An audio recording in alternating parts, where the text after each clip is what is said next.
Hi, Janessa. Hi. Oh my gosh. You are living in Hawaii, the Big Island.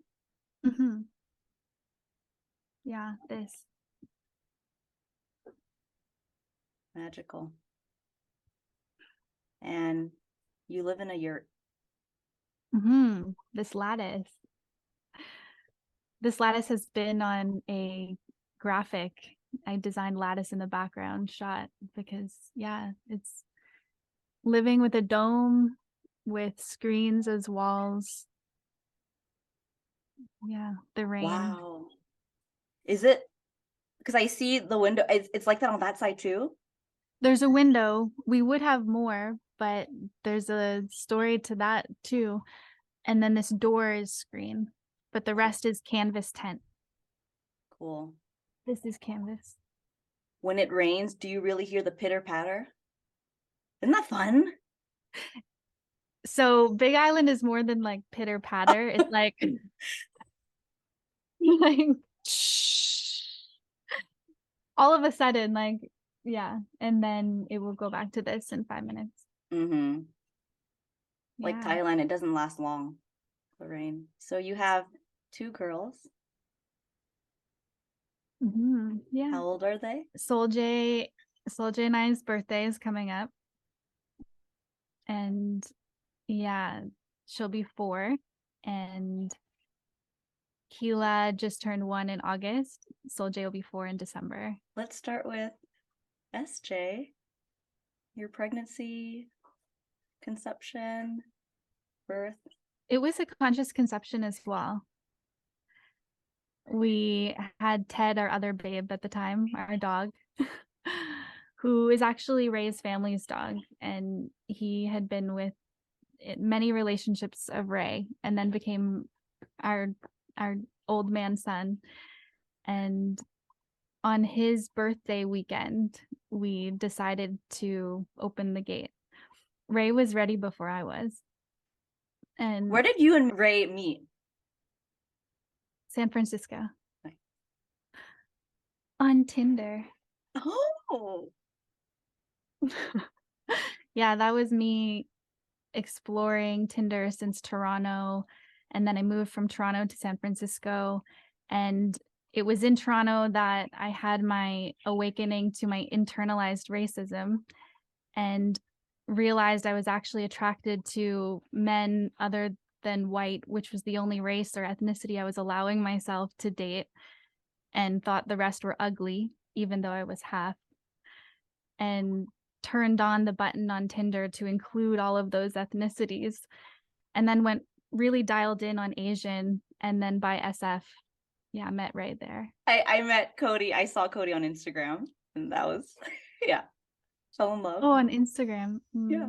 Mm-hmm. So Ted's birthday in March, we were like, okay, I told him I was ready. And then we consciously, I took his seed and had him lift my legs up in the air. Cause at the time I was like, let's do it. Who knows? If it feels great, lift me up, let it sink in.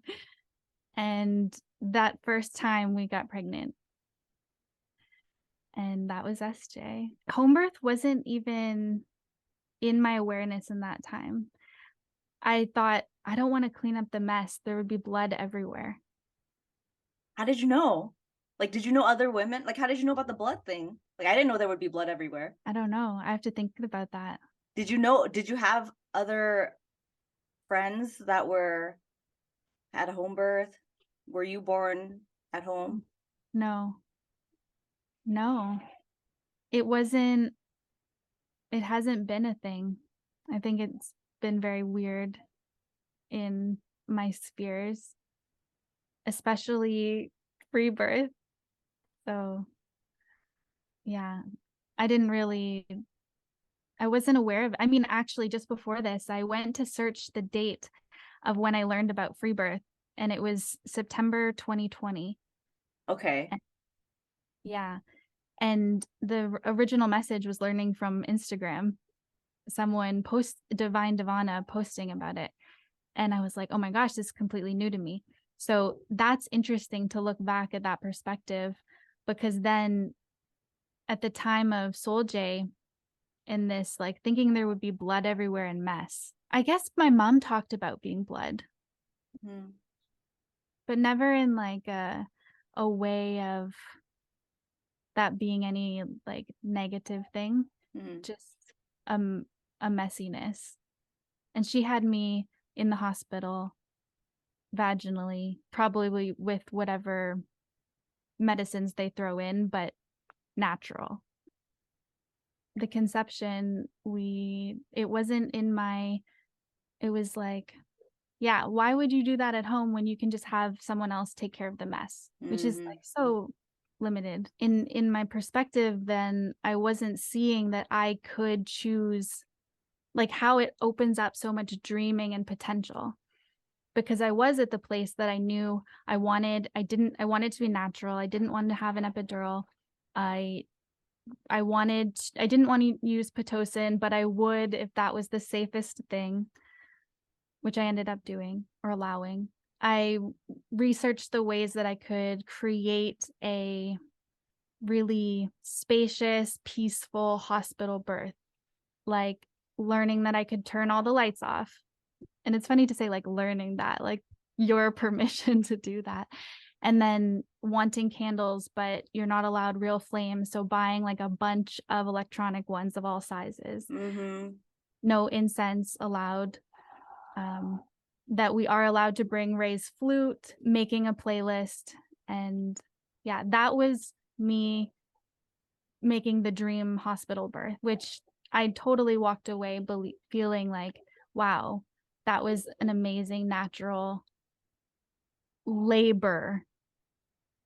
And then really like claiming that word as like the work that you must suffer and endure, that is childbirth. Mm. So this was in San Francisco. Yeah, well, actually, when we got pregnant, we wanted more space, so we moved outside of SF to Antioch, which is like the last stop on the BART, the all the furthest way, just actually newly added, and had this beautiful place for Ted to sprawl out. And we created a nursery, we bought a crib, we painted a beautiful mural with unicorns and Ted and all these things on the walls, and her separate room. Wow, you're taking me to memory land. It's beautiful. What was your pregnancy like with Soul J? Very connected to her intuitively. I got to go on retreat with her. That was really when I developed the recognition of intuitive kicks and learning about that, and layers of being in the system and having like tremendous stress and fears around eating and weight gain. Yeah. So it was this paradox. I went through a period of, like, I started with only wanting toast with cinnamon, like cinnamon raisin toast with a certain amount of butter on it. And it had to be exactly the right amount of butter. One time, Ray put too much on for me and I was totally turned off. And then there wasn't enough. And I was like, what the, like this, and plain white mashed potatoes. Like the cravings for that pregnancy felt like what you hear about in stories of like having pregnancy cravings. For me, the journey of pregnancy has triggered so much of my disordered thoughts around food and the relationship there. So it's always been a deepening and a healing in relation to food.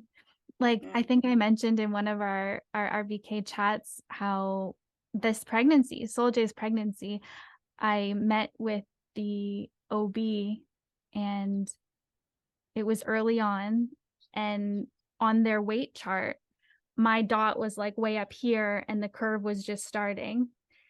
And I had gained for that place in the time a lot more than where others were, but it pretty much evened out. It wasn't like outside still.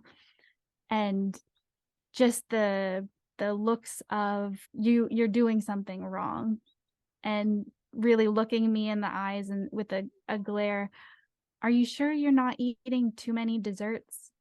I immediately burst into tears and was like, "Yeah, I am, and I don't know what I'm doing, and this is all new to me." And then just whoosh, give up my authority and sense of I must be failing because I gained too much and I'm not eating perfect. I feel like there's no perfect eating.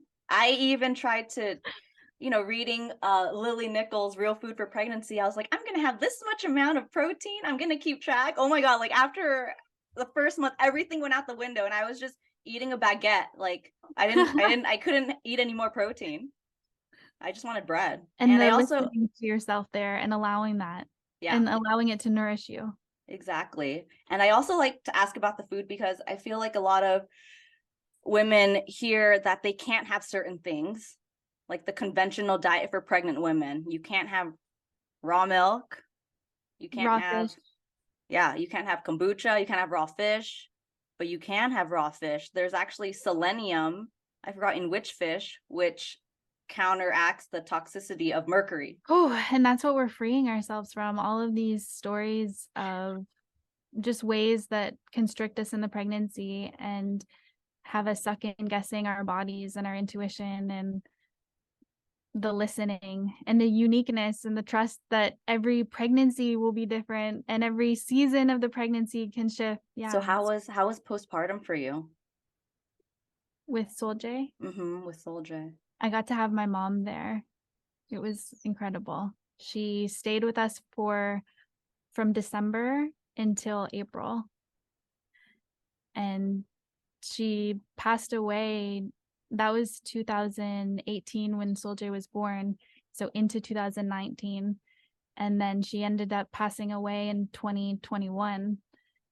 So those are like the most memorable seasons of and really lasered in healing, just like being in that sphere in postpartum, like in all of that intensity. I treasure how she was there and also not there for me, how I wanted her to be. And uh, oh, we also had a ton of breastfeeding issues with SJ.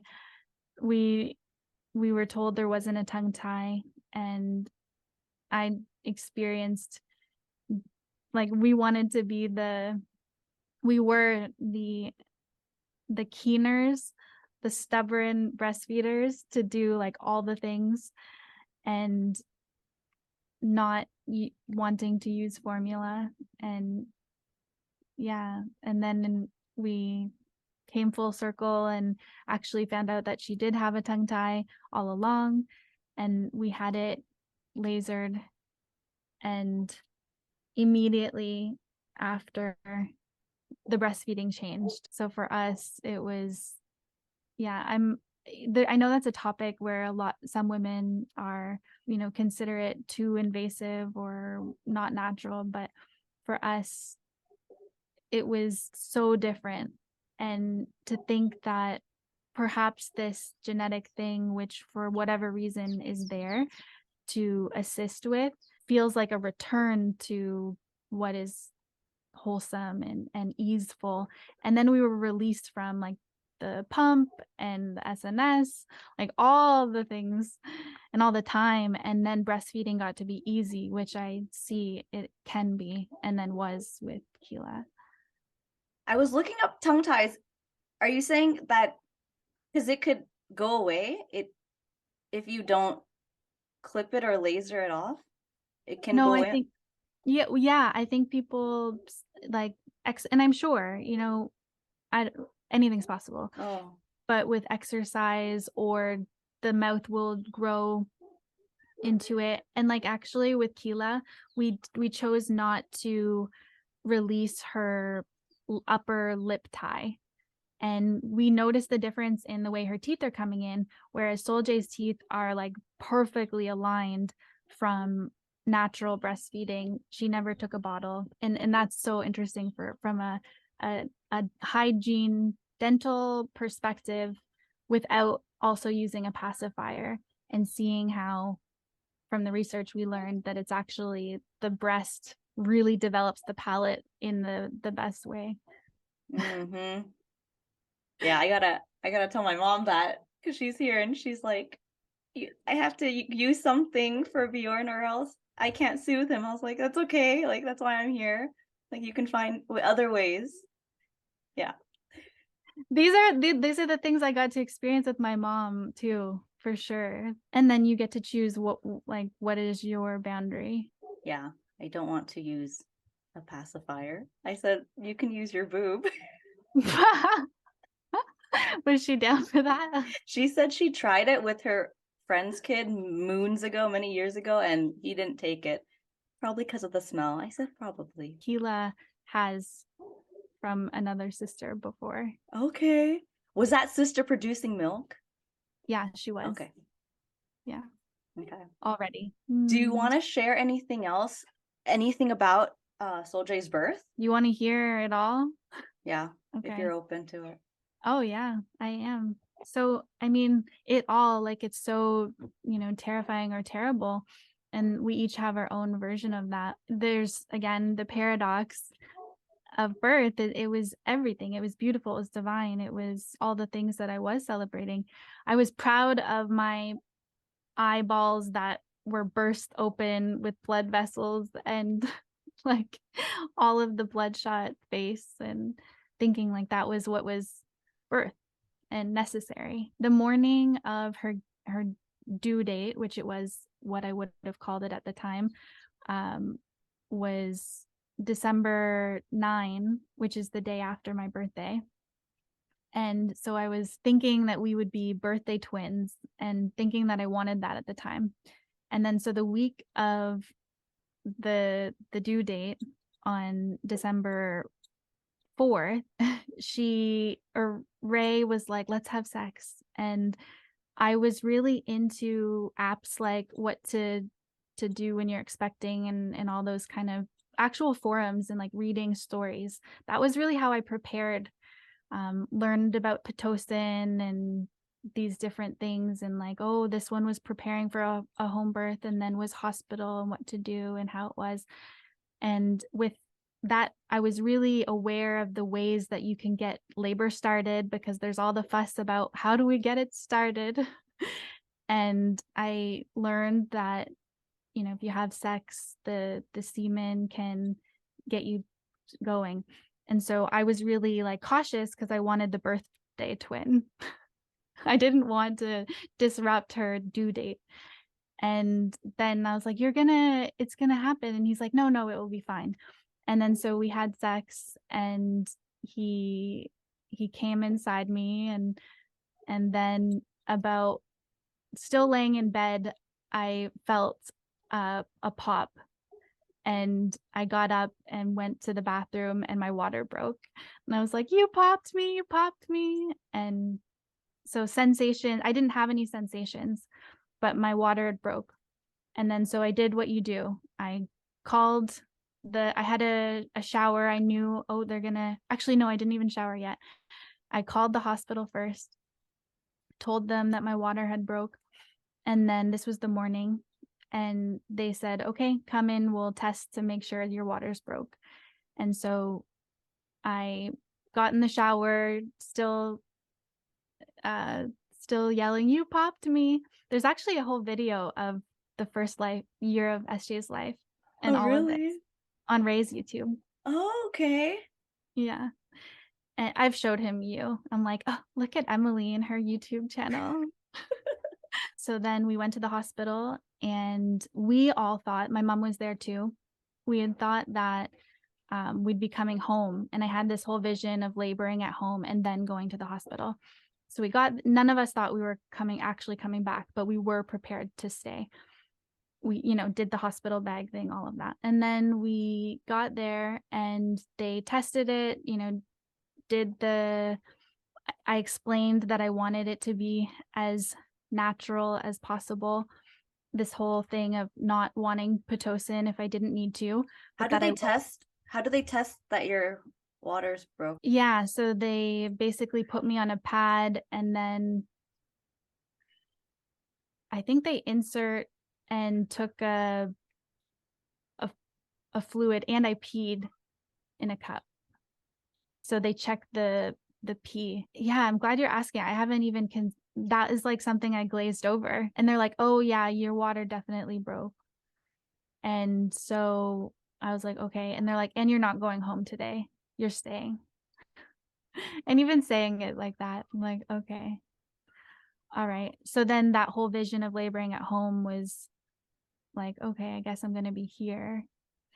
And they didn't like that I wasn't feeling sensations yet, but they said, "We can give you." She kind of gave me a look too when I said that I wanted to be as natural as possible. Like a pause, like, "Okay, you'll see what you get." And then these are all my perceptions, like at the time even. And me being like, "But truly, I'll do what's safest." I think that's in the video. Yeah, we all decided, we're like, "Okay, I guess we're going to go up there." And she said, "We'll give you 8 hours for your sensations to start. And then if they don't, then you'll be on Pitocin." And so my attitude was, okay, well, let's get these motions happening. Let's go pump that ball up. Let's get the walk in, do the halls, and which is so the like forcing, like, let's make this birth happen before 8 hours, otherwise. And yeah, so we set up the birth as I described, with the lights and Ray playing the flute and then walking the halls, and sensations had been starting. And the actually, I'm getting ahead of myself because it wasn't even dark at this point. We were walking the halls, sensations actually did start. And then I was still walking the halls. It is like such a small little, I mean, it's just a route, right? Just like in your blue and white, like booty house coat thing. And Ray and I just arm in arm, and my mom sitting in the room. And yeah, and then they were getting strong enough that I was actually having to pause and breathe through them. Then so when I got back in front of the nurses, I was like, yeah, there's actually sensations now. We were getting close to the time that I had left. My time was running out. And I was like, well, there are sensations now that are actually having me pause and need to breathe through them. And then they just look at me and they're laughing and they're like, "You're still smiling. You need to be doubled over in pain for us to allow you to not go on Pitocin. And because you're still smiling, then you're not there yet." And so I basically like sunk in and was like, "Oh, okay, so this probably isn't happening." And then they said that I had to do Pitocin. And I was like, okay, if that's what's safest. And the thinking was 8 hours, you're going to approach infection if you leave open waters too long. Although we know. Let's debunk that. Yeah, we know. Go for it, Emily. Let's hear you. Oh, we know that they can be open for days and weeks, and that your waters can seal back up. I was open for 3 days. And my contractions were already having me stop in my tracks naturally, needing to breathe through them. But because there was still smile and joy in my being, birth's not happening fast enough or on the clock. Yeah.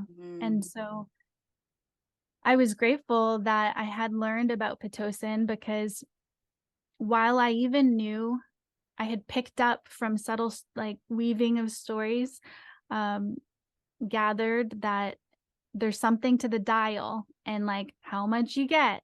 Like everybody talks about how much they got. And so I was noticing that, but also not in my authority to say like, no, don't turn it up more. And I wasn't even aware, because at one point she had it turned up so high that I no longer had a break in the contractions. They were like on top of each other. And Ray was like, without telling me or saying something to me, he's told me later, like, I knew at that point, like, you were just in it and it was something had changed and it just didn't feel he knew something was up. And I was grateful that there was a nurse who was like, "Oh, let me like something's changed." She's like, "Okay, I'm going to just turn this back a little bit. We won't go up anymore." Mhm. She put it back a little bit, and I think only like slowly put it up slower after that. I was also in the awareness of not wanting to have a dilation check. I didn't want the hands in there. I knew like I had the waters already open. And that's the also it's like why would you want someone's hands when you're when anyway. But Mhm. especially for the reason they're describing. Mhm. So I didn't yet. And I didn't want to do an epidural. And so I didn't actually know what I was in terms of dilation because they also said they wanted to do as few checks as possible. Then the contractions, which is what I would call them at that time, increased. And basically, the way that I met them naturally was finding that sitting on the floor with my back up against the wall with some pillows and then Ray in front of me holding my hands, I was just allowing, even though I was on Pitocin, so like I I was also using my voice. And just want to say that the nurses in the whole floor were like so interested in me giving birth because they were not used to women using their voice. And they're like, wow, we haven't seen this in, however long, like all gather around and listen, Uh-huh. Wow. which is my heart goes out to that. But Mhm. and to still be with this, you know, torture that's being increased on your body. And I'm again grateful that mine was turned down at the point that was causing natural contractions to have a peak and a valley and a break and a peak and a valley and a break and a reset and breath in between, to just be on top of each other progressively without any letting go, like just and to not have something like an epidural for that, it makes sense why you would. Are you completely at a L shape or are you reclined No, on the L wall? shape, Okay. L shape with my legs crossed. Actually, no, my legs um, open in knees and Ray holding my hands. And what I realized was I had been letting the pain move through, but there was one particular contraction where I recognized that I could narrow in on the pain and where I was feeling its center point and actually allow that to be funneled down and to move down into the earth and really just let her take it and not clench in any way or try to resist it, just to trust that I could shoot it down. And when that clicked, as soon as I came out of that contraction, Ray was like, "Whoa, something was different. What happened?" Like in between, I was like, "Oh my gosh, I'll tell you in the next one." Like I've basically like I've figured it out. And from then, just really allowing the sensations to just go through and to root allowed me to be with the pain. However, I got to the point where it started to be the like grunting, the like, and the it was a midwife. She came in at that time and she noticed, okay, something is different now, huh?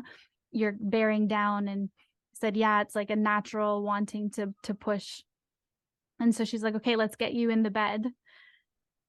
Again, it's so interesting to contrast, because Keela ended up being born on the floor, Mm. like in that actual position, Mhm.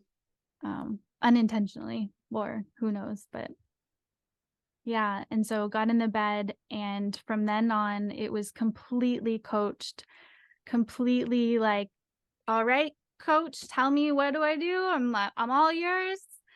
And you're the expert. I've never done this before. I don't even know how to move my body down there. Like, you tell me. And so I was told to treat it like I had to poop. And so they're like, focus on your poop muscles and just like you really are taking a big poop.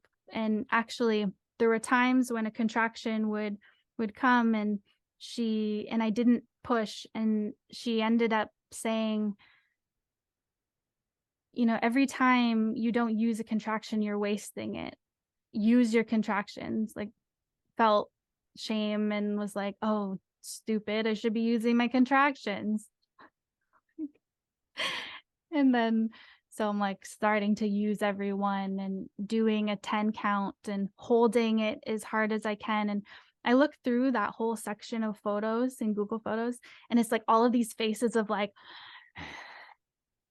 and more expressive than that, like some having an oxygen mask on, which I forgot that I had on. Ray remembered. So I did have oxygen, and it's like even did pushes with oxygen mask on.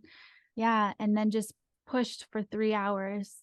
And we watched I don't know if you have a monitor where you can see, this is kind of interesting. You can see I don't know if it's the heart rate of the other babies, but you see that for the other rooms, and you are kind of like on a race against the clock against these other women in their births. Interesting. Now that I'm describing it out loud, I'm like, what? But that was in SJ's birth. And so I remember also feeling like judging myself to what would be an acceptable place in that order of like who comes in when and when they get out and when they finish. And 3 hours later, she kept going back in and out. And my mom was like, oh my gosh, she has so much hair. And then they were like, do you want to touch your baby? And it had been in my birth plan to touch, but I was like, touch. And I was like, okay, I don't care anymore. And then just went back to the labor that it felt like, and eventually the head. And the whole time I was feeling, and even after, weeks after, we had so much gratitude for the way that the midwife used their hands to support the baby coming out, and believing that that was why the baby was safe, and also that I didn't tear, and also the woman who wiped my bum, which was pooping continually. And yeah, which I do have so much gratitude for the team. We had an amazing team, like these as humans, and that's what I really love. And I feel like we can forget it in our own stories, that we can be blessed in hospital births. We are blessed. We can see our experience, even the trauma. There are aspects of blessings in there. Paradox. Mm-hmm. Mm-hmm. Yeah. And then so she came out, and it was actually like, don't push at the end. And then I held back the last contraction, and then a final push, and had her out. They wiped her a bit, which, yeah. And then they put her on me, and I was so disoriented at that time. And so from like, again, all the labor and the push and the intensity and the stress of it, I was aware to say hi bear, and immediately used the same nickname of our dog who passed away 2 months before she was born. So they like crossed over their paths. Aww. Yeah. And she adopted that nickname. So there was that connection. But at the same time, I was like, what's happening? And then there was stress around the cord being around her neck. And there's a part in the video, it's like, watch out, daddy. And that part in my body is like, like, what's happening? And she was fully like alive. And when you see the picture, it doesn't look like anything to be afraid of, but there was still this urgency. And of course you can do that, it's important to get out, but you could tell in the room that was made as like, oh gosh, this might not be okay, as opposed to like, oh, look at this, like this is normal, which it can be. Delayed cord clamping was like a couple minutes. And so we were grateful that the hospital offered delayed cord clamping, which with Keela, we had, I think it ended up being like 4 hours or 5 hours. Like it was, she was born almost before midnight, and then we had the ceremony after 3. Um, and yeah, and with Soljay, Ray did get to do the cut, um, but it was a little bit like, okay, this is how it was just very sterile. Like, now's your chance. You have micros. Okay, get it right, daddy. Okay, keep going. Whereas Gila's was this 18-minute burning ceremony. It's beautiful, the contrast. And so then right away they start doing the fundal massage, and I was like, I didn't even know it was happening. And I guess that is something I missed in my research of knowing that they would go after the placenta so fast. I was like just meeting Soljay, and then they start pushing on my womb, and I was like, what's happening? And then I don't remember consenting, but of course you're in that state. Like, I was so disoriented.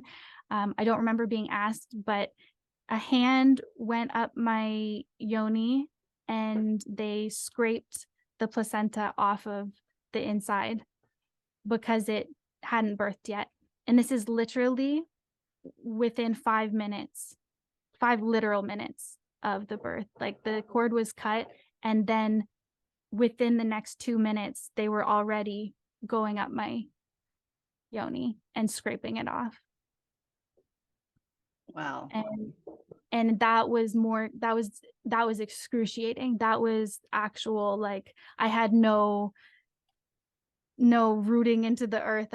It was not being with, because it was unexpected and unnatural and forced, dangerous. And then it was taken out and like whisked away, and I was just such in pain. I didn't even see Soljay's placenta, which now, again, the contrast of getting to be with Kila's and actually commune with it in ceremony, myself and the placenta and with Kila, and then to also bury it behind here under a lemon tree for my mom. Like, the contrast. So love to Soljay's placenta. And yeah, and then we felt so accomplished. We had done it. Ray's mom joined. There was a part that her and Ray's youngest brother came to visit, in like, they had the whole time to come over, which is also interesting that I would like welcome that. And who knows, but I guess if you were like here, depending how you could pop in and out. Like, actually for Kila's birth, I had said I didn't want her to be on island at the time, because I would have wanted to take care of her, and would possibly go against my boundary of wanting space after the birth, just us, which is interesting. Because yeah, we'll see how all these things change with the next pregnancy. She could have visited earlier, and then they came just before like things started picking up, and there was like, I remember the drama of like wanting them to leave, but being kind enough not to just like say like, okay, now you really got to go. But at one point I was like, okay, you got to go. And then they're like, oh. So they did get to come back at then Soljay was born at 3 a.m. So they came and saw her in the hospital, and I was just laying there, proud mama, and eyes busted, like just bloated, but feeling like, okay, this is it. This is what birth is. And having her in the little container next to our bed and wrapped in the hospital blanket and the hat on, all things that I wouldn't do now. But so sweet. And Ray playing his flute over her, which he did every night through the pregnancy, a specific song that was her song. And yeah, and then when we got home from the hospital, that was so my birthday was the 8th. So she ended up being born on the 5th. And I love that because now she gets to have her birthday first, but we also get to plan it together. Oh, where's the inspiration of her name, Soul J? Soul came through. There's a quote by Ram Dass, egos love, or souls love, egos don't. And look around, you'll be amazed. Everyone you see is a soul. And that essence and the one syllable had come through of the babies wanting to be one syllable, and even 4 letters. We actually had all the people in our life at the time, like guests, we told them like 1 syllable, 4 letters, and we're also open to hearing your suggestions. And there's like, rain and or star and people and more letters too, but yeah, stone. No one guessed soul. So that quote, the essence of seeing a soul and soul's love, and we both designed this tattoo. Oh, cool. So how do you spell her name? Soul. Soul. Yeah, Soul, and then Soul J. So my mom's name is Jane. Oh. And we wanted another syllable, and that's actually her middle name. So Soul is her first name. Oh my God. Yeah, and Jay is her middle name, and it's spelled Jaye because my mom's name was Jayne. I love that. Yeah. So when I meet Soul, do I call her Soul or Soul J? Either, or SJ. Yeah. So with Soul's birth, from having that birth, immediately we went right into more just daily fear and boundary setting with our parents of, are we doing this right with breastfeeding? Like those questions you're having with your mom, all of those things. And then actually having your baby get weighed every week at the weekly breastfeeding mamas group and have her weight go down, and to just be crushed every week and like crying with the group. Or at one point I was pumping so much, like every 3 hours the whole cycle would begin, and so I wouldn't even be able to sit at the mamas group because it just messed up my pumping schedule.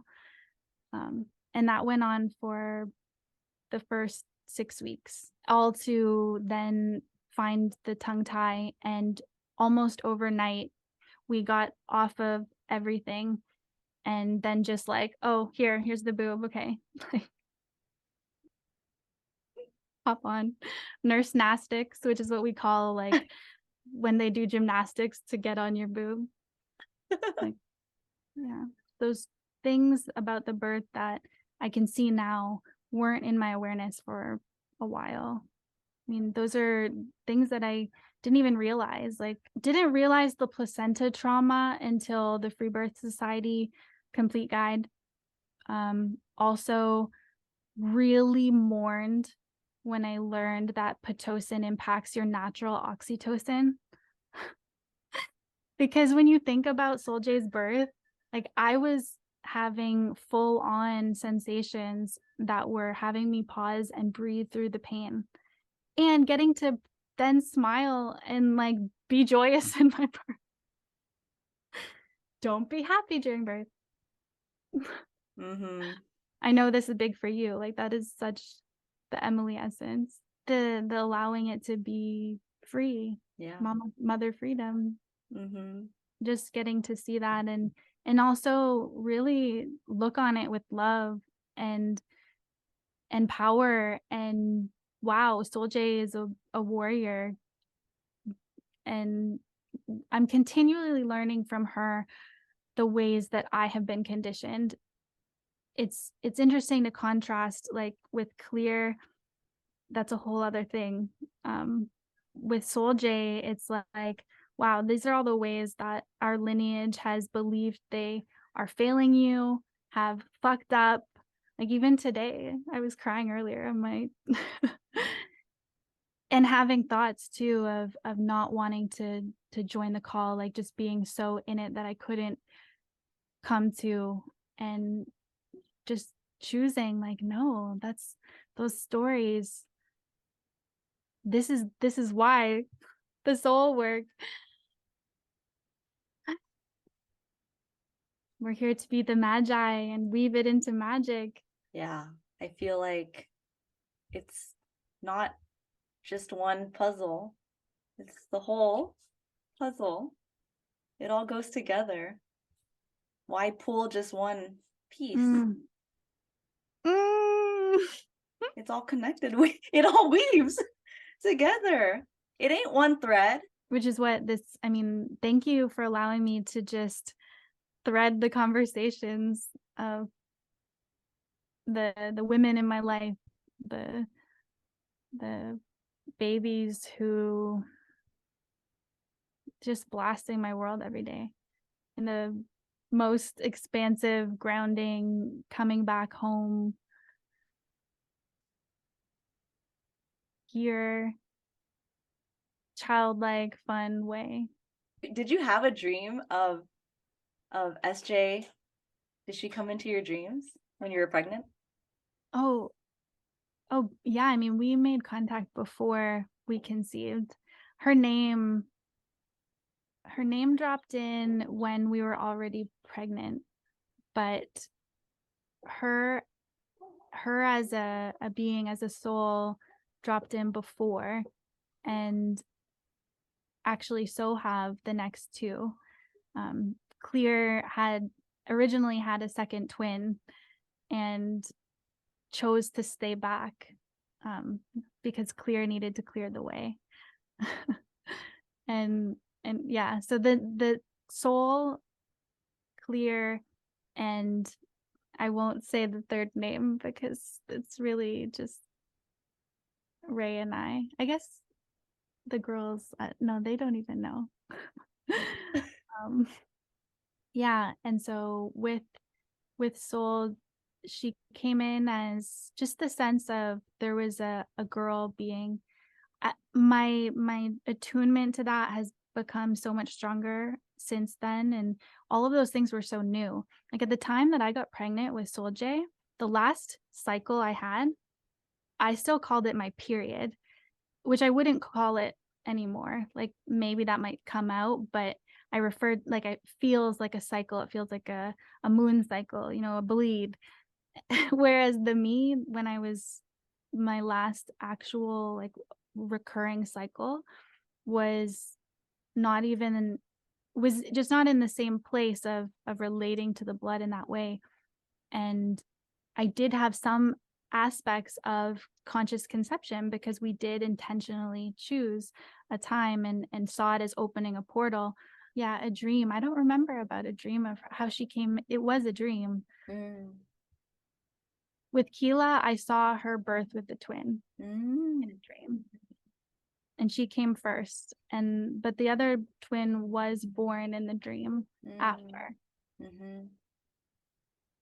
Well, let's talk about when you were pregnant with Keela.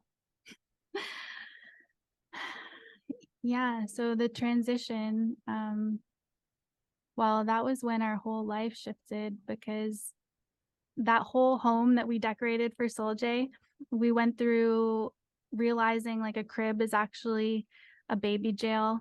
And Ray never wanted a crib in the first place. He thought it was like, these are the kinds of things he would say, like, yeah, his 6'2" wisdom there is more like a higher perspective than my like 1'3" of, oh, we gotta like investigate everything and try it, like learn it for myself. And yeah, then we at one point moved it to a floor bed. But that whole place, we got news that we needed to move out. So we actually only got to stay 6 months with SJ, and then synchronistically found the next place that you said was Ballin in my Yeah. story. Oh, nice. Which was the same price.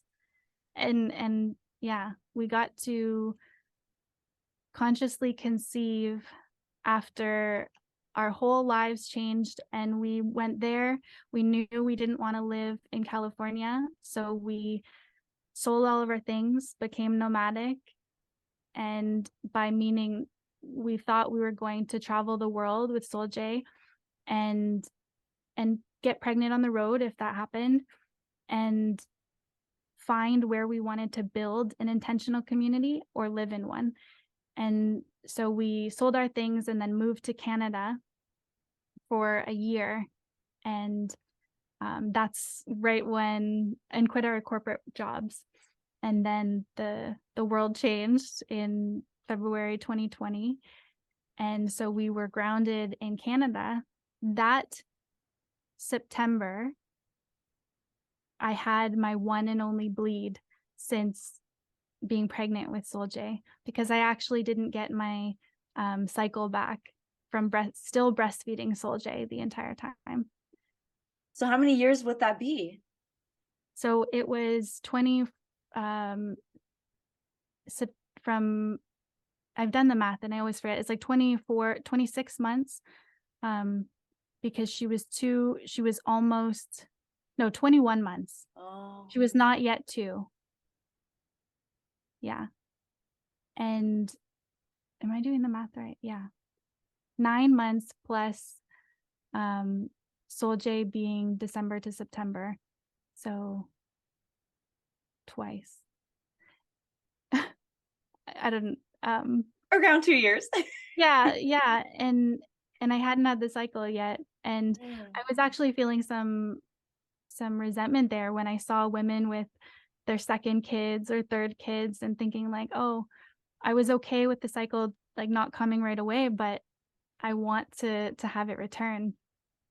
And I did actually choose to play around with my night weaning in August, because I wanted to see if I could create a longer space between breastfeeding, if that would bring my cycle.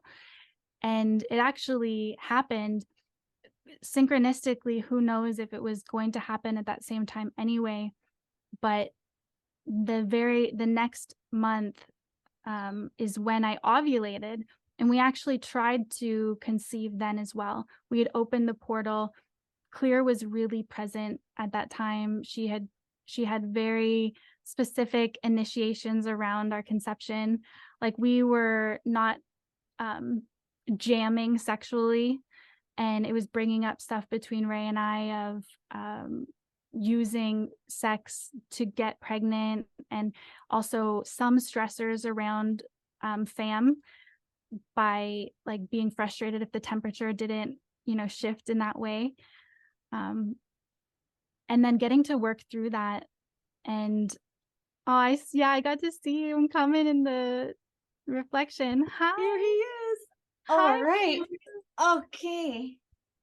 Okay, co-host here. Are you running the show? Yes. He's running the show. Okay. That's Auntie Janessa. Okay. All right. You're so sweet. Yeah. Hi, Bunny. And but then that was part of the initiation.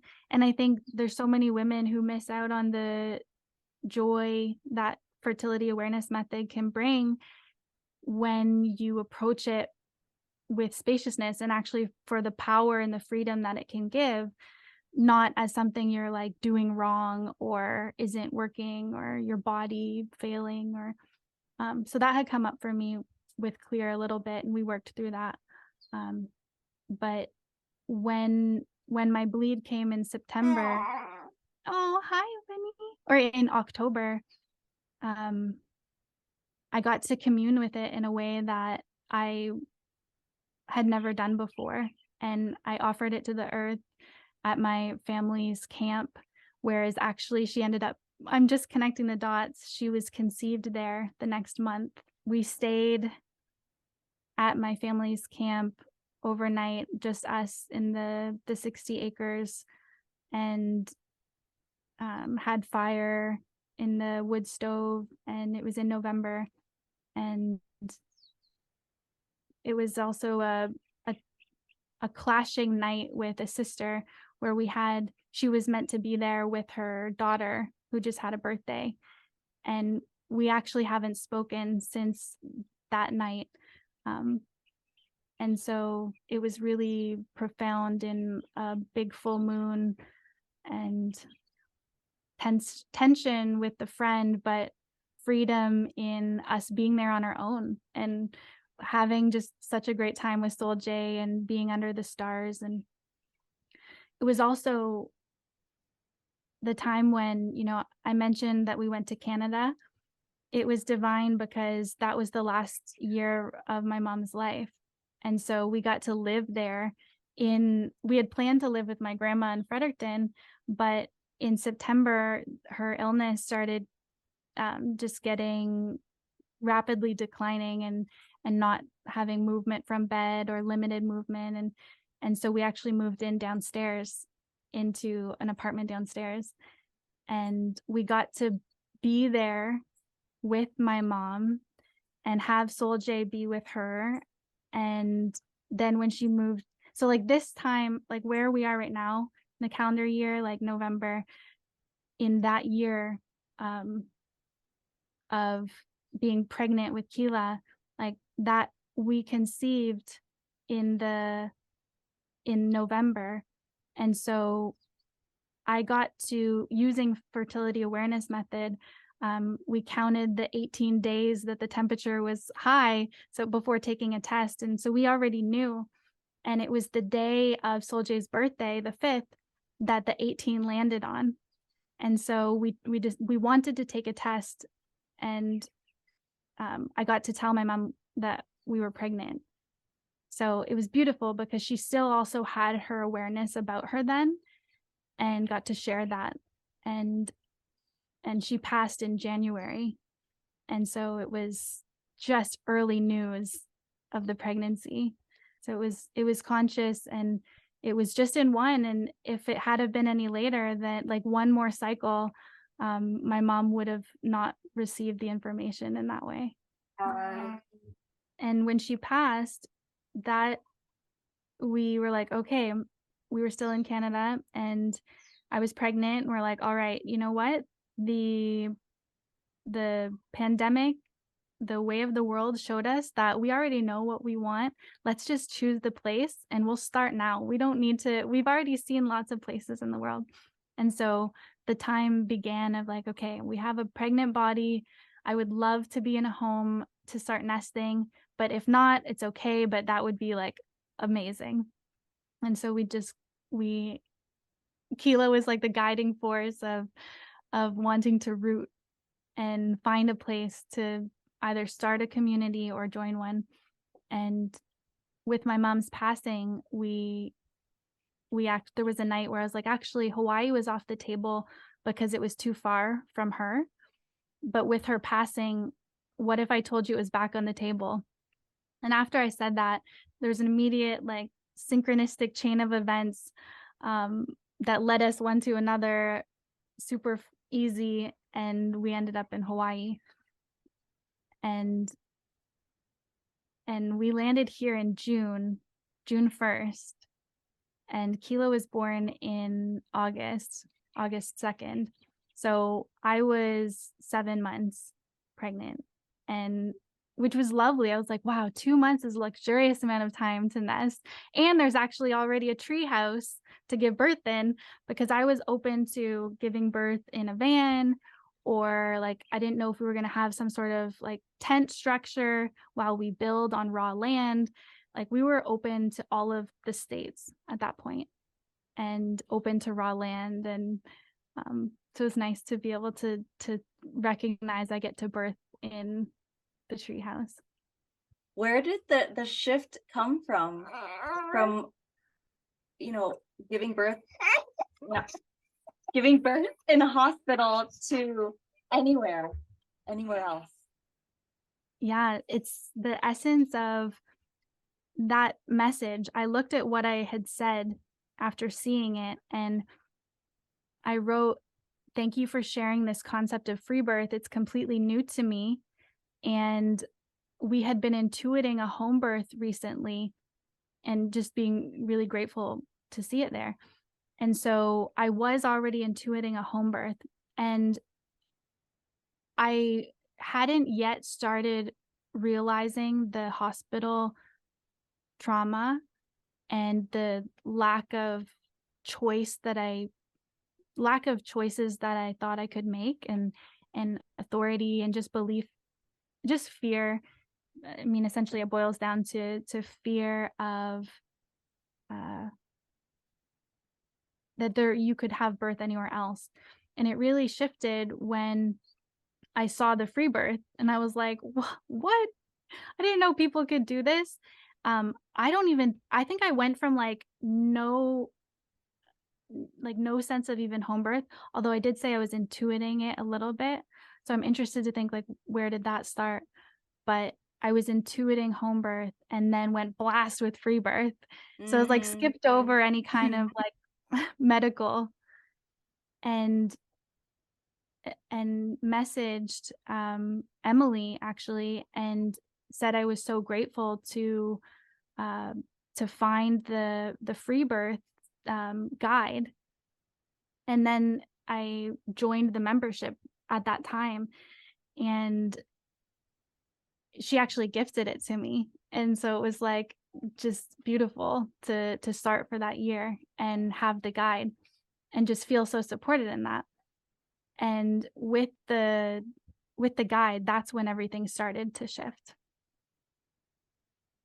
When I was like, "Oh my gosh." And then I would just, Ray watched everyone with me, and we would just put it on pause, and I would, stand up and, rage. Be like, "What?" And it would just get so fired up every time. And also just like, "Oh my gosh, this is just, blasting my mind." So I was very grateful in that way to learn that information in September.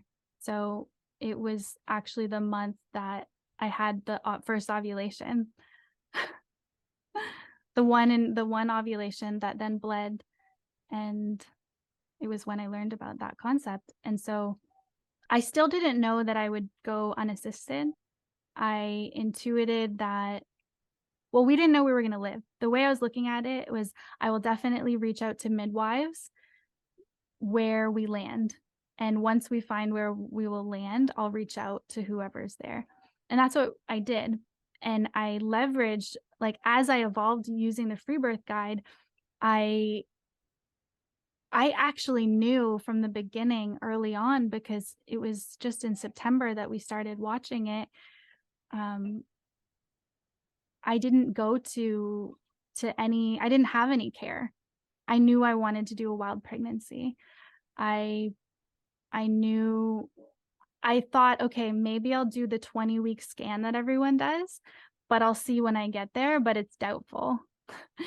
And when Ray's mom, because then she was the mother figure in my life, asked, like, "Okay, well, do you have a doctor yet? Have you gone to the hospital?" I'm like, "It's COVID times. They're actually just dumping women with online ones and telephone, and nothing even happens until 20 weeks. So I am just gonna save my time, save their time."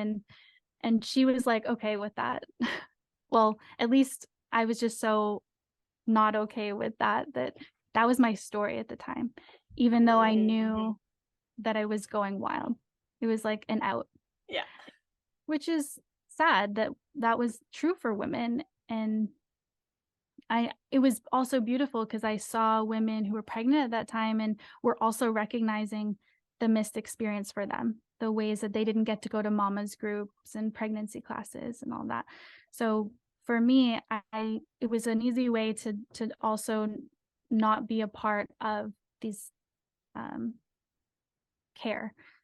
And then, yeah, 20 weeks came, and I was like, yeah, there's no way. I was set on, um, birthing, in a tent again, whatever state we were in. We knew we were going to live in the States because I wanted to have my citizenship, which we learned from the way the world was. That was a choice. Also, I know there are other ways of sovereignty, um, perhaps not going that way, but for us, it was like, yeah, okay, let's get our citizenship both in the same country so we can be in at least one place, like with the border. Canada, US, I'm not sure if you heard about what went on um, throughout this last few years. No. And Is Ray Canadian too? no, he's He's American. American. Okay. Yeah. So both girls were born in the States, but because I'm Canadian, they have dual citizenship. Mm-hmm. No, Yeah. but I don't know what went on for the past few years. You couldn't have a Well, dual now, or what? so when we moved to Canada for that year, we left on a Tuesday, and that Saturday the border closed. So if we had have left on Saturday, Ray wasn't legally allowed into the border until June. So it would have been at least March to June when they enacted like a family thing. Um, and then, of course, as the months went on, and especially in the last year, they had all the mandates where unless Canadians locked out, like you hear about the RBK sisters, and so I went down that path because um, we we landed in Hawaii and yeah, US, um, which doesn't really feel like the US, but it's not. Um, yeah, and knew that I wanted to birth wherever we were going to land. And then again, grateful to the complete guide and just opening my eyes. And once we got here, I made the connection with some midwives here. And I also reached out to the vitality office here, the vitality statistics, to ask what their policies are for Hawaii, and just spoke about options and learn directly from them how they approach it. I also reached out to the Freebirth Society community for any women who had birthed in Hawaii, and actually met a sister who I'm now connected with, of Mystic Nature, and she birthed here on the island as well. Yeah, and then that was the details really starting to get real, and deciding would we do a birth certificate for her, and choosing to do that again because of our family and the borders and all of that. And yeah, and then really recognizing, okay, I made this connection with a traditional midwife, but I wanted to do a free birth. What I learned through connecting with her, I did have a couple sessions with her, and it was really just to talk about it. She did do some palpating, and that was fun. And I laid down, and we used um, a just a stethoscope, um, yeah, to hear the placenta. And then we swam together in the ocean.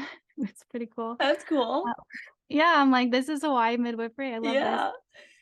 Yeah, and after she did, like she has been practicing here for years. She's involved with the midwifery laws here, an advocate and an activist, and training Black midwives all over the world right now. And um, yeah, she's really powerful. And what I learned through those couple interactions was I was wanting to come to free birth from a place of I have to do it alone, to reclaim, like there was still some angst to it, as opposed to feeling empowered by it and rooted in like, wow, Mm. the love of it. Mm. and like a railing of ways.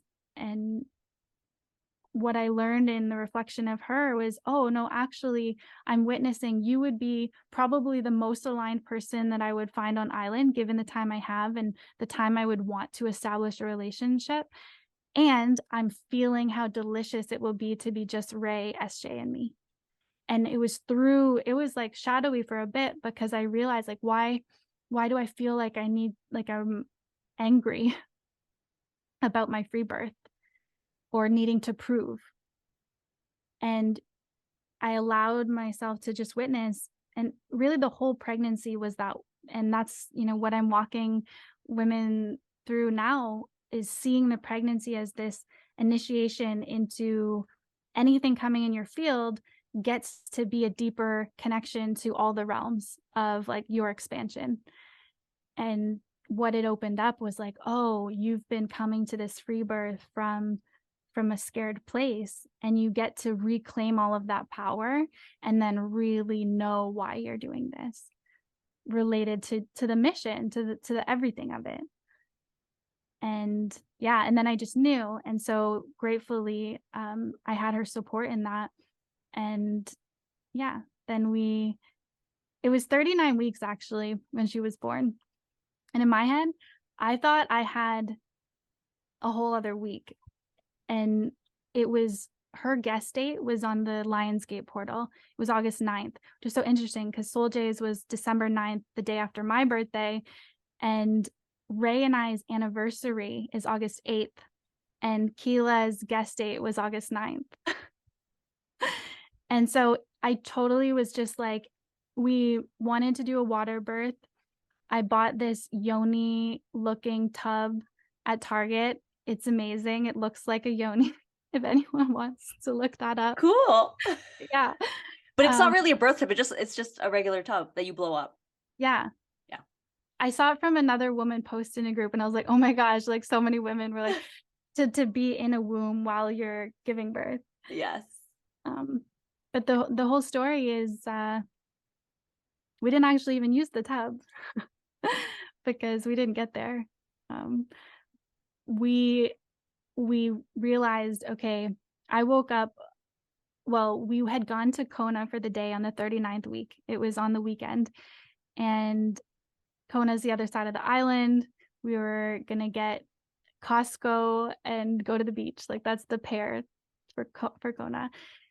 And I remember floating, taking pictures of the 39-week belly and just like feeling like, wow, the way I was relating to it at the time was, this is our last moon cycle together.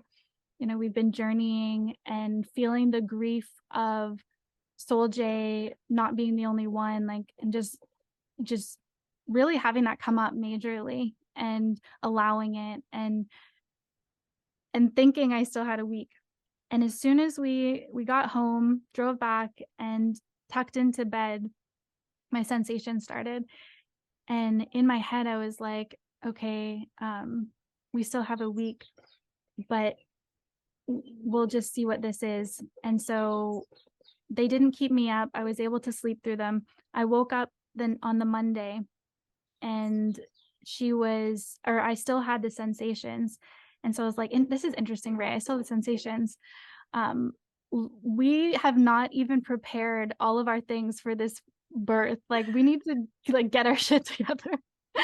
And so it was so synchronistic. Like while I was having sensations, which were still pretty mild, we went to go get the mail, and packages from Amazon that were supposed to arrive middle of week were like there early, which was one of those little carts where you can put your diapers and everything. And the twinkle lights and just multiple birth related things. And we went out, and I remember like this is just so part of how I also see how I'm going to reclaim this labor in the next one. By being aware that you could birth at 39 weeks, like in the body aware, not have your ideas of like, oh, they're born in the portal, like, yeah. And so we were in Walmart, and I started having sensations is really what they were, in Walmart. And I just paused and just allowed myself to just breathe through it. And I was wearing this dress, and people were like looking at me like, why would a woman be peaceful in Walmart? Like, why is she smiling? And the irony of like the smile in contrast to Soul J, and no one knows. And I loved how undercover I felt. Like, I'm just here, like with a baby that can birth, and you have no idea, and I'm just smiling, and it people were like, "Are you okay?" I'm like, "Yeah." Mhm. That and I just loved that. It felt like reclamation of just choice in how I was laboring. Although not saying every woman should go out and like be in Walmart when they're laboring. I envision the garden next time, or the ocean. Um, we did all of the errands and we got home and we put together the stuff, and we're like, we haven't even tested the pool, let's blow it up. And then we actually put the pool away. We're like, okay, it's good. I took a picture in it, and then we put it away. I'm still having sensations. They're a little bit strong. In my head, I'm still not giving birth. I'm like, oh wow, I might be one of the women that goes like 7 days in pain. Yeah, yeah. I was thinking the same thing too for me. You Yep. were? Yeah. Yep. That's why we didn't even have the camera ready for the emergence, because we're like, this could be, even though I'm screaming like crazy, it could be 3 more days. You were too, right? It's so interesting, like what you dial in on, right? It's hilarious. Yeah, we actually did have the camera set up, but because it all happened so fast, we didn't even have time to grab it. I did get him to grab the phone. I was like, "Oh, grab the phone." And so he recorded the last 8 minutes of Keela's birth, which is when I actually got to relax. Okay, so you come back, you blow up the tub, and then you deflate it because We you don't think deflated. it's gonna, yeah. We deflated. And then so we just put Soul J to bed, and we're like, oh, we got to do everything's set out. We put the candles even in the place where we're gonna light them the night of. Again, so it's like a week from now. And I hold SJ, and I really, for the first time, the entire time I've been having sensations, recognize, wow, now I really want to be with these. And I just held Soul J, and I was like, these are our last times, even if it's a week, like these are the last moments this way. And then I let go of her and like gave myself some space. And I said, okay, Janessa, you have been in this work of loving your womb and being with your body, for years. Like, now give yourself the opportunity to really go there. And so I finally like am being with sensation, because the rest was like I was doing while being with, still getting to be with them and feeling like that detective, but this is like dropping in. And so I dropped in, and I visualized my womb as a rose, and then visualized it opening. And as soon as I visualized it open, I could feel the amniotic sac pop, and there was an actual noise. Did yours have a noise, or did you? No, I don't Oh, recall a noise. so I didn't connect that it was my water. But I felt like a ball inside, like air that just like felt like it popped. And then I heard a pop, and I was like, huh, was that like a burp? It's like, what was that? Just at the exact time that I visualized the rose opening. And so I got up, and I was like, well, I do have to pee, so I'll get up. And as soon as I got up, then it rushed down. I was like, oh my gosh, my water broke. Mm. And I thought it was so beautiful that it was the first time like sinking in. But I realized, I was like, oh my gosh. Actually, before all of this, when I just laid down to bed with Soul J, Ray was on his way out, and I was like, Ray, actually, what if it actually is happening? And he actually thought that it was. And I was like, we just put the pool away, and it's so loud to blow it up with the air pump. Maybe you should actually go blow it, and we can just leave it there in case. And so he was actually gone at this point when my water broke. He went and took the truck with the pump and the pool down the street to blow it up. And so I'm upstairs, and I'm like, the water just broke, and Ray just left. Okay, wow, it's actually happening. And so I was on my way outside. I started texting the women that I had in a group to say my water just broke. I think the portal is opening. Went downstairs, and this was at 10:45. My water broke PM at night. So I go downstairs, and I I'm out under the stars and just having this moment of intentionally peeing and releasing my waters and releasing the pee with ease. One thing that happened in Solje is I wasn't able to pee, and I don't know like what was going on there. Um, but at a certain point, without asking, they put in a catheter. And I actually, for even more than a year after, had issues with that spot. So that was a side note. So with this water breaking, I really just stood under the stars and like openly peed and felt amazing, and messaged also the neighbor who we had arranged for Solje being the wild card of if if she was enjoying it and wanting to be there, then she would stay. But if for whatever reason, or if I didn't want her there, then the neighbor was going to come and get Solje and she'd spend the night there. And so I texted her like, my water just broke and I'm already starting to vocalize. So it's happening. If anything, you'll hear from Ray at this point. And Ray's still not back yet. And so I'm downstairs, and then he pulls in and he was walking past me kind of just like on a mission to, and I was like, oh, my water just broke. And he's like, okay, so it's happening. And I was like, what's happening? And he's like, well, I actually need to get the other pump to blow this up. It wasn't strong enough. And he was like, I'll just do it in the driveway and close the truck with the pump inside. And I was like, great, but you need to start, because now I'm already starting to vocalize. And at this point, I'm still thinking I'm having a water birth. Okay. And so I'm like, yeah, you just get it going. And I really, again, what I learned from the Solje birth of allowing the pain to just move and to be there, I was doing this with having more access, like really using my voice in a new way of knowing how to tune into where the pain is or what the pain feels like, and then find a vibration with my voice that meets it and allows it to be electric and power and just, full body cellular awakening, really. And like, meeting it in whatever way. And so at the same time telling Ray, like, get this pool going. And so I make my way to the front because it's still like me being like controlling and I guess a bit nervous at the same time as like being blissed out, like the paradox and the contrast. And so I was like, okay, I'm going upstairs now.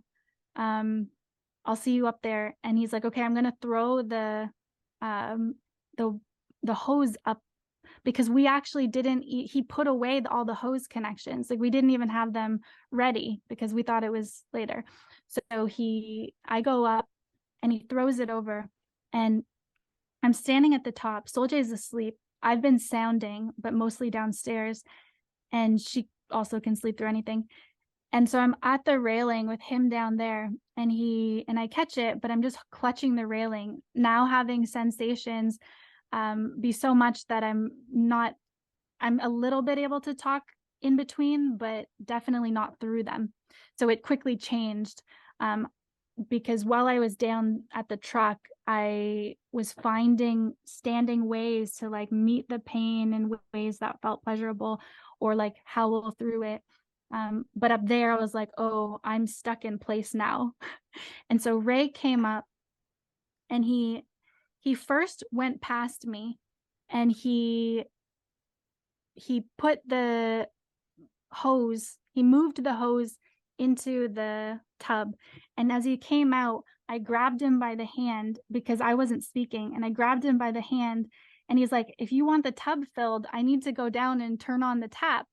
And I couldn't get out words. I was just like so in it because transition had already happened. And so then I just held him, and then he's like, okay, so you're saying I'm not gonna turn the tap on, there's not going to be a tub. And I'm just still holding him. He's like, okay, then I'm just coming here. And so he like comes back, and I'm just holding him, and I just go through multiple contractions, like contraction sensation at this point, that was transition. It was I am I'm in this experience, this was it feeling painful at that point? Transition, my mind was a little like only focused on I was afraid because I was standing on the deck and in an upright holding with my hands frozen, and all I was thinking was I don't want her to be born and just land on the deck. I want to at least be in the house. And so the way I was relating to it at the time was like, okay, as soon as this is over, I'm going to move my body and just get in the house. And so Ray realized what was happening, and he's like, it's happening. And I just stayed there. And so he took my body and he tried to move me. And I was just like, like I'll move my body when I know it's time to move. And so then at the first time that I could, I moved, I opened the door, and what came to my mind was just get to all fours so that she can at least be born on the floor. And then there was a yoga ball behind me.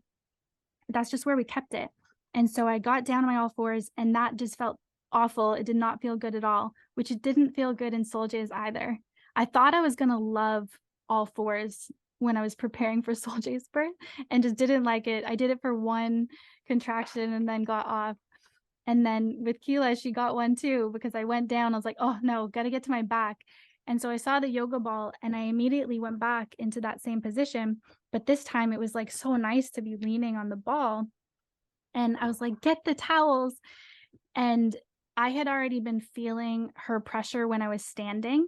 And I was thankful that that morning I had read in one of the books that you can breathe little puffs of air out, like if you don't want to push. And so I was doing little puffs of air to hold for a moment, like just to, because it felt too fast. It actually intuitively felt too fast, and that felt really supportive, as well as I was in such like a straight down position. And so once I got to the laying down position, I yelled to Ray to get the towels, and we had only just put them out that night. Like they weren't even organized in that room yet. So they were right over there. He grabbed them. I was like, just get it clean and tell me as soon as you have it ready. And so he laid them out, and I was still like knowing that this can begin. Like I was like pausing, and he told me, okay, it's ready. And I was like, it's ready. And he's like, yes. And then I was like, okay, you can record or get the phone. And so these are the 8 minutes that once I knew that it was safe, and I just leaned back and I got to relax and just begin the opening. I didn't push once for Keela. I leaned back and allowed her to breathe me intuitively and breathed with her. And the feelings of my body moving her was just I was matching my breath to those and just kind of moving with it.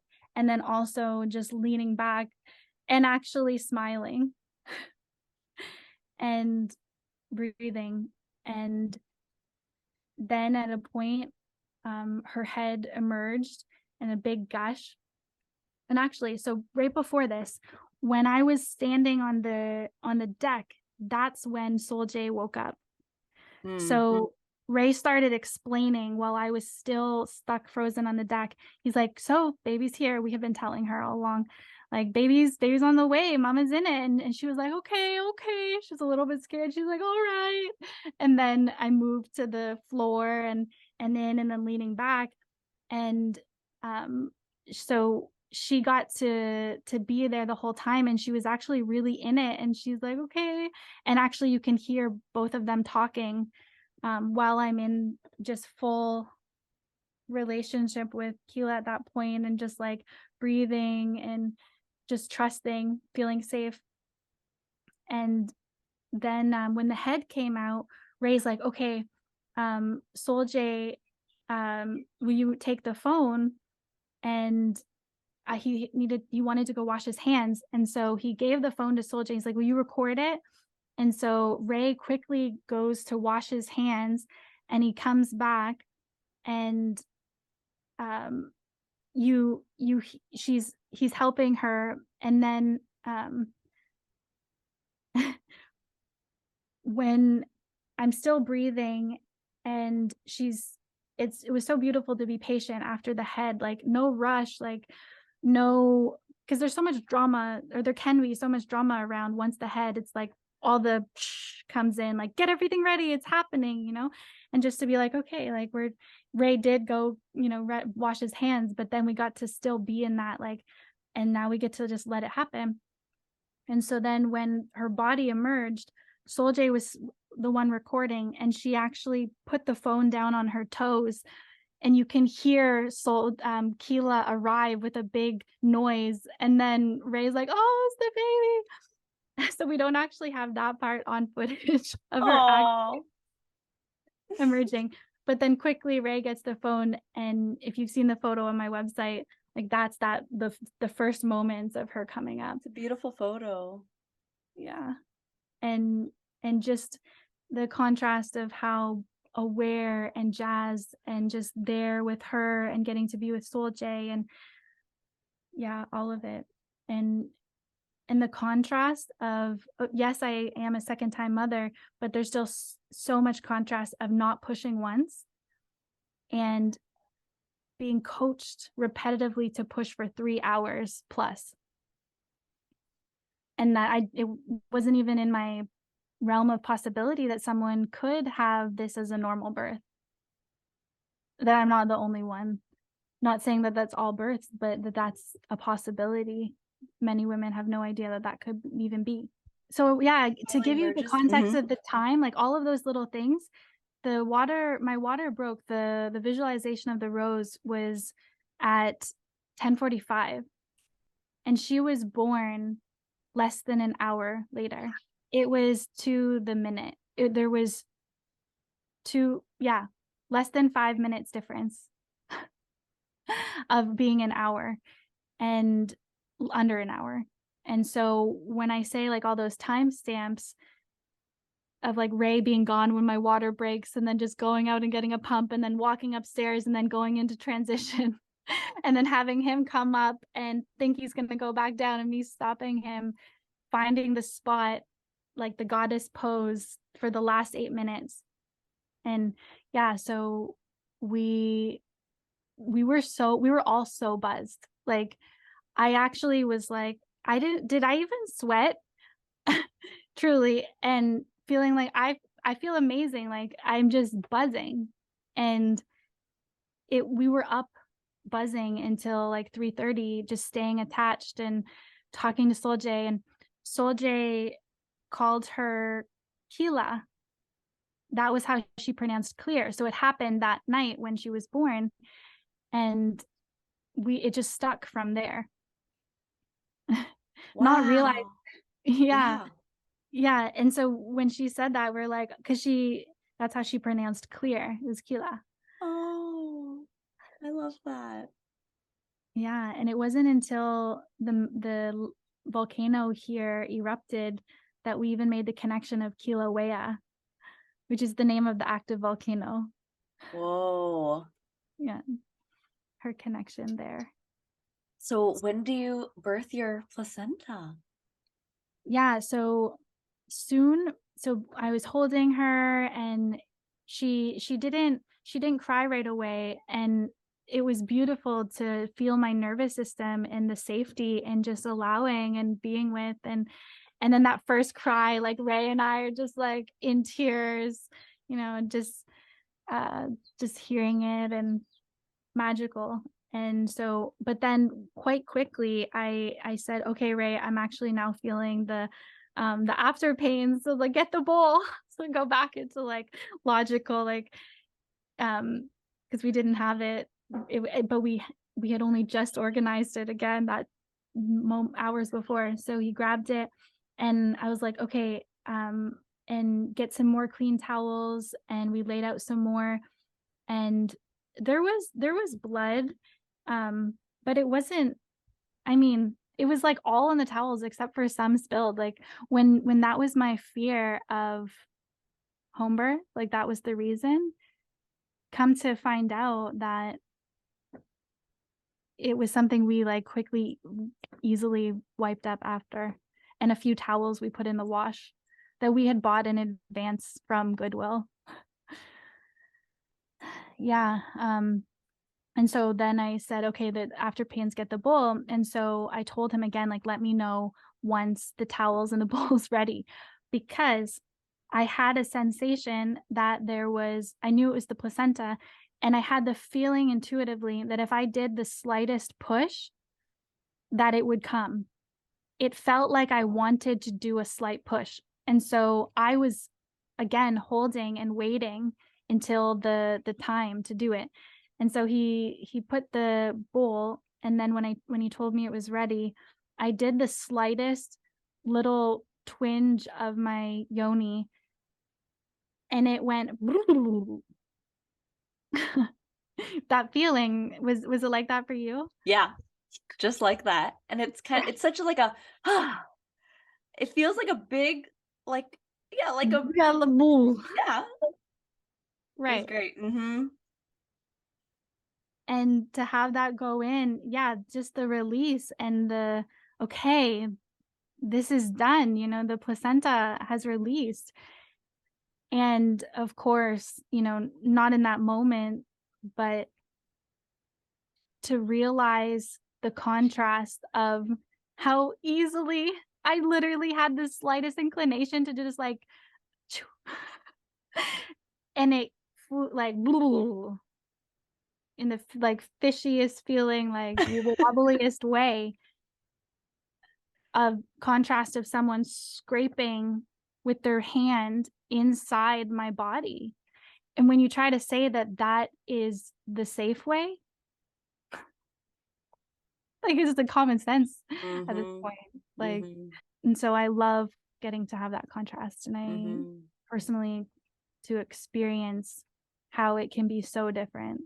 And yeah, so then placenta came, and we moved the bowl and me and the troop to the bed. We did have a bed. Ray built the bed in between that time, and we were using a blow up until then. Um, and yeah, just laying there, all getting to know each other and hanging out. And then when it felt like a good time to, like, we were starting to get a little more tired, wanting to rest, we did we started the cord burning ceremony, and that's what we had intended. So we found this little wooden box, and we just chiseled these holes to lay the cord over, and put tin foil in the bottom. And yeah, it wasn't meant for that. Like, that was just a little wooden long rectangle box, and it was perfect. And then we both had two beeswax candles, long taper ones, and we lit them, and Soul J was right there, and we did get some footage at this point. And um we met the center of the cord. And this was so interesting too, because we have these intellectual ideas of how things are. And so I had this conception or expectation of it being what they say of, like, I don't know, 8 to 13 minutes or something like that. And her cord took 18 minutes. And so there were points, and we weren't like watching the clock, but at a certain point I did notice the time and thought, like, huh, this is, taking a while. And it was this beautiful opportunity to recognize the sacred work of, wow, I'm even like trying to have a place to be during a cord burning ceremony. And how we can, it's like, I have no, like, calendar is clear. All I want to do is just sink into this. And it was a beautiful deepening. And then it ended up being 18 minutes, which is like one of my numbers. Um, Mm. yeah.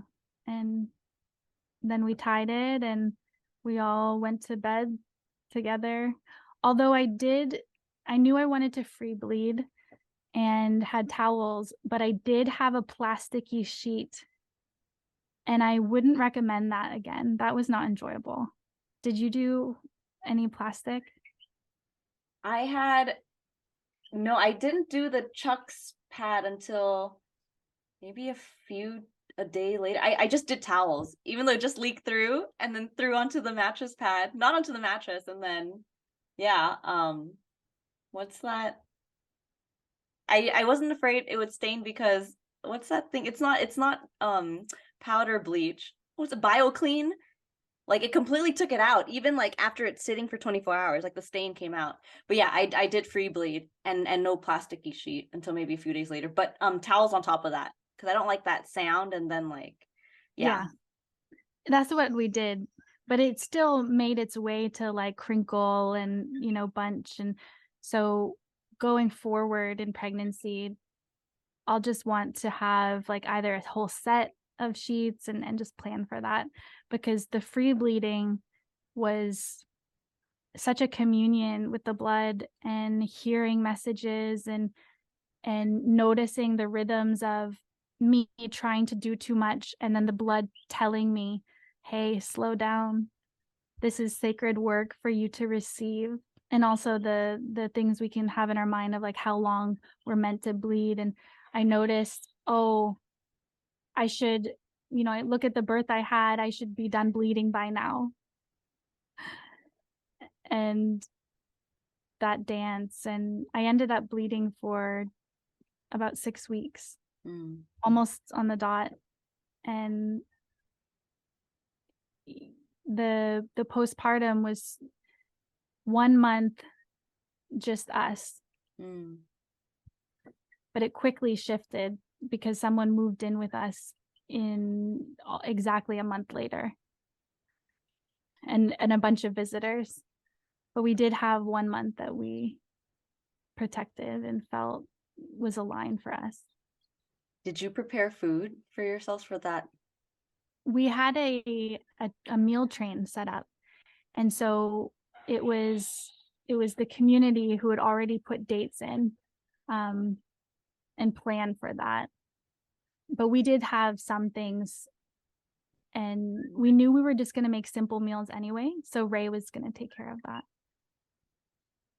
Yeah, meal train was beautiful. Did you have something like that? No, I wish I did. I felt like I feel like I didn't really have. I mean, I have friends here, but I feel like it would have been like a bit too much. I didn't know them on that level, though I'm sure they would have been happy to do it. Yeah, no, I feel you. I mean, I was new to the island, so it was really interesting. I met these women and we actually didn't know each other well at all. And a group of them put a baby shower, which through the baby shower, I introduced them to Mama Blessing, and it got to become a Mama Blessing. And it was amazing. And some of those women were in the group that I told that the portal was open.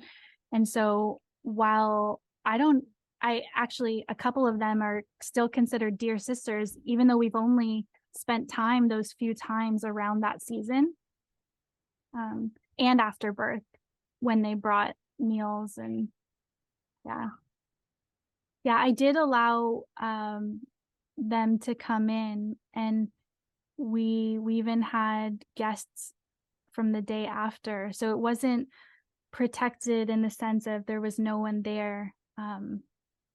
And that felt really good. I kept a keen sense of tuning in. Does this feel supportive? And it felt really joyous. And also on the 4th day after birth, I had like a breakdown.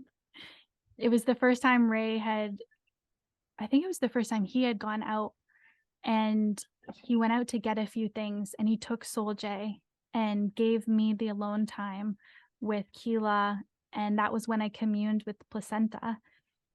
And I had this real strong vision and sense of the cloud, the thickness that is on women postpartum, how quickly we are snapped back into the belief that we need to go, go, go and do, and even update people on Facebook about the birth and update people on text message and send photos and have, all the things and just the pull energetically.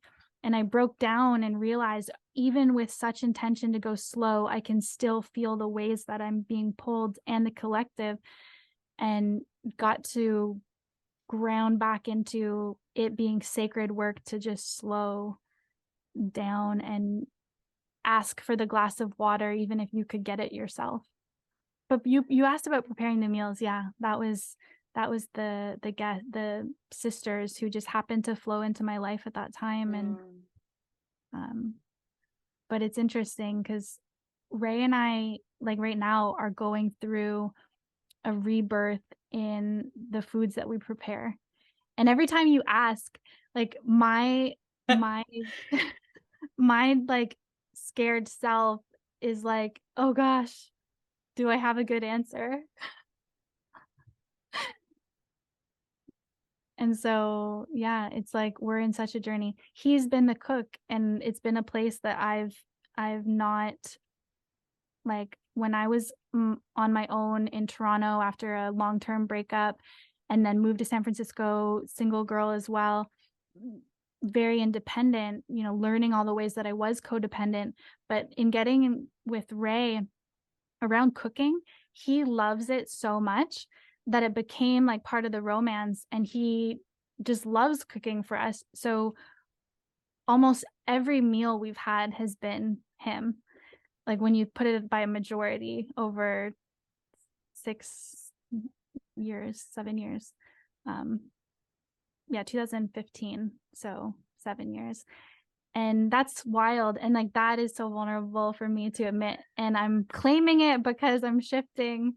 But I've just it's been our dynamic, and we're really choosing to make space for these new ways. And like being around all you women who are like throwing down like raw liver, I'm like, okay, gotta find the connection on Yeah, island. I've never done that. How do you feel about that? I cook it Okay. and then I make pate and eat it with a lot of bread. But making it for Bjorn just plain, and he only eats like a few bites. I'll eat the rest without the onion and garlic, and it's not that bad. So, but yeah, I don't know about the raw. I'm sure I could do it. You just swallow it. But I wouldn't. I like to cook stuff and eat it. Mhm. I see. My immediate feeling there is like the way I would want to pull back is be like, you and Ray would get along so well in that, and you would, and I have no problem with that. Um, and also like this is a huge piece of my coming into who I'm desiring to be, and relating to food in a very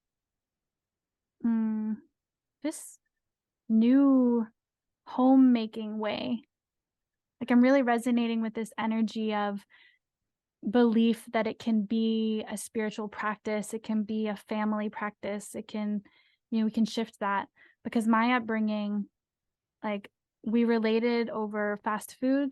My mom and I literally would go get McDonald's and then go sit at the park on the ocean and eat it on the banks. That was a big thing, like regular thing, and not big, it was very normal. And my parents made mashed potatoes and some sort of meat and like a gravy packet. And then we had spaghetti a lot and lasagna. Um, they would have steak and liver. I would have well done steak, and I skipped liver. And that was the one thing I was allowed to skip. And so those patterns, like I have not built up the it's a journey of reclaiming, not even reclaiming, it's of claiming and learning that self and building new skills and stretching. And it Yes. just, I went there because Truly, it's so funny how much you brought that out in me, and I thought about that on, like, more of a subconscious level, like, leading up to this call of, like, "Wow, she's really bringing out the food in me," and so there, I just laid it all out. Thank you for being so honest. Yes, I like the word stretching. I definitely stretched when I met Cody. I mean, I grew up in the 90s. I ate kids' cuisine frozen and Chef Boyardee and chicken Campbell's chicken stars, and hot dogs and pizza. And my dad was so sweet to bring me a different fast food for lunch every day in elementary school. Didn't miss it. And after we would go to the orthodontist, there was a 7-Eleven and we'd get our Slurpee and our chili hot dog. Like, I grew up eating that. Yeah. I still love that. But meeting Cody, it was like, you can't have anything. And my mom brought a bag of gummy bears. And like, if it's in the house, I'm going to eat it. I ate like a handful of gummy bears before bed. I had a tummy ache, but I was like, it was so good, you know? So, Mhm. yes, stretching. Yeah.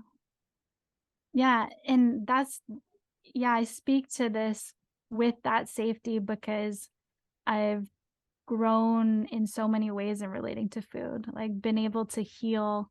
That's actually how I discovered mindfulness, was by working with my own thoughts around the disorderly eating and realizing this is not enjoyable to be believing these thoughts anymore. And just noticing each time I chose differently was a little win.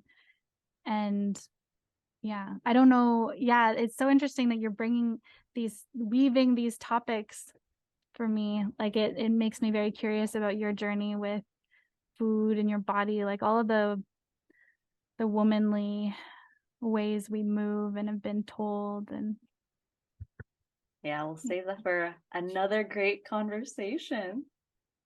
So yeah. right now you're serving women in birth. Do you want to share more about that?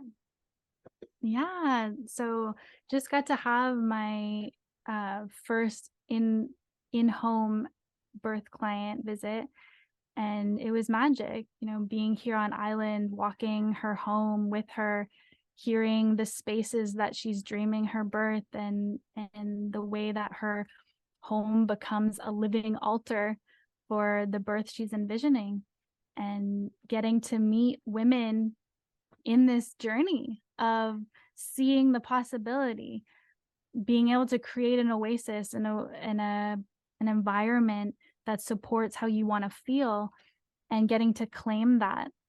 So it's been really powerful to see that there are women who want to walk with other women who get so fired up at the aliveness of it, and the intention and the listening and the reverence and the possibility of what that awakens in you when you go there, and all the reclamation in that too, if you've had previous births and not. Hmm. I wanted to ask, well, I don't think you answered the question before when I've asked you, like, because you've asked me in a DM, like, do I identify as Thai or Chinese? Like, do you identify as Asian, as Chinese? Okay. Why do you think we don't see as many Asian women, Asian American, Asian Canadian women having even a home birth? Or are we not seeing it, but it's happening? What are your thoughts about that? I mean, my mind right away wants to say, just given my personal experience of the Asians in my family, um, there's a lot of traditional doctors, and like Ray's mom is a nurse. It's interesting though, she doesn't support vaccines. Well, the COVID vaccine. Um, anyway, actually, I should bring her. I don't need to bring you in, beautiful Helen, if you're listening to this. I know you're proud of that, so that's why I said that. But she, as a family member, that's close in the family, there was the element of that, of the medical, and so it it was, I think, probably scary to her because she was continually asking, but I don't think she also expressed it, not in words, which is that's how Ray describes his childhood, you know. All of my personal experiences with Asian culture and the ways of family dynamics has been through the time that I spent in Malaysia with family there and the experiences of Ray's family. But my family in Canada, like who I associate as my family, are all white. So I'm really weighing in just mostly from what I've learned from Ray and culture. But from all of his family and my perspectives, I see the systems, the financial systems of these big paying, you know, roles and importance in society. And um, of course, you would just do it that way. So I don't know if that weighs in for you, but I think, well, for me, I feel like with Asian culture, there is a kind of, at least with the older generation, there's a kind of a privilege, like having a hospital, having like revering doctors. right. Yeah. Yeah, right, exactly. Yeah, I don't even know much about the I don't know anything about the Malaysian birth culture. As you mentioned that, that really interests me. I've intuited certain things based on seeing what my family over there posts and talks about. Um, my mom's side of the family was I just didn't really go there with them. And not from a it didn't feel like a hiding place. It wasn't asked. So there was no need. Um, yeah. Yeah, it definitely wasn't asked. Even when when I told my siblings that Bjorn was born, it wasn't like, oh, how? Like who, what, where, when? I was like, cool, congrats. Yeah. You know, I feel like that's how we are as a society though, because if we asked any more details, we'd have to feel our feelings. Mm. You'd have to Mm-hmm. go there. Yeah. And so we create these shortened Cliff Notes versions, the main details, and that's what we might spit out. Yeah. I feel that way with my cousins in Thailand. We never go deep. It's always superficial. And then Mm. there's you who takes a woman so deep into her life and her freedom and her choice and her experience. Thank you, Janessa. I'm saying thank you to you, Beauty. I appreciate you taking your time to share deeply your experiences. Thank you for holding the space and being such a trusting. I knew this was going to be just the Emily show. I had a feeling like but the the space you create to really be heard and to hear myself and to really honor how it is in my body. Like I want to tell you from that juiciness, and to be received in that way is such an honor. So thank you.